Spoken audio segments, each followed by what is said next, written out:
Oui, ça l'a beaucoup influencé. Je me considère pas comme une icône, pas du tout. Mais le fait d'être blonde, surtout dans le show business,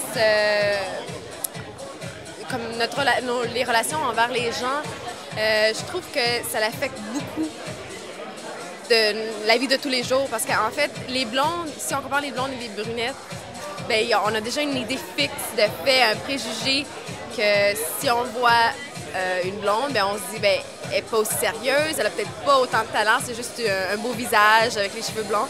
Qu'une brunette, on va déjà la prendre plus au sérieux. Donc, je suis en train de lire la biographie de Marilyn Monroe. Puis elle a eu un début de carrière très difficile à cause de sa vie familiale et tout ça, mais aussi à cause de son image physique. C'est une actrice très talentueuse, mais toute sa carrière, les gens n'ont pas voulu reconnaître ses talents d'actrice, mais ont voulu reconnaître son sex symbol.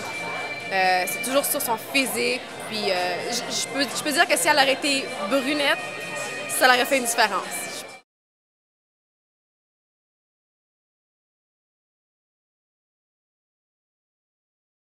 J'en avais plusieurs sur ma liste. Il y en a que j'aurais voulu peindre aussi, mais qu'à un moment donné, j'aurais jamais fini ma collection. Puis j'étais vraiment avec plus celle avec qui j'ai pas un lien, mais quelque chose en commun, quelque chose qui m'attirait le plus.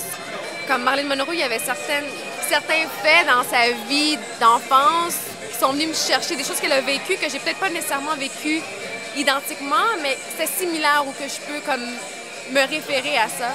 Elke Sommer, c'était une actrice et une peintre, et c'est mes deux plus grandes passions dans ma vie, donc j'ai trouvé un lien.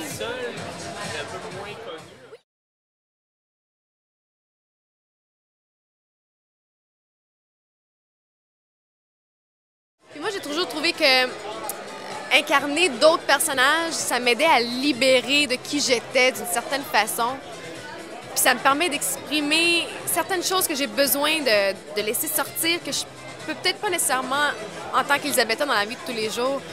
Donc là, j'ai fait mon premier long métrage qui s'appelle My Name is Sandy.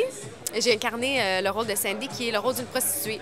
En jouant Sandy, c'est une prostituée, c'est loin d'être qui je suis, mais à travers elle, j'ai pu laisser sortir certaines émotions que je peux pas en tant que normale, comme au moins j'ai pu crier, j'ai pu pleurer, puis j'ai pu comme me défouler de certaines choses dans ma vie à travers elle, puis ça a été utile pour ce rôle-là aussi. Donc, moi, j'ai vraiment besoin d'être actrice. Le métier...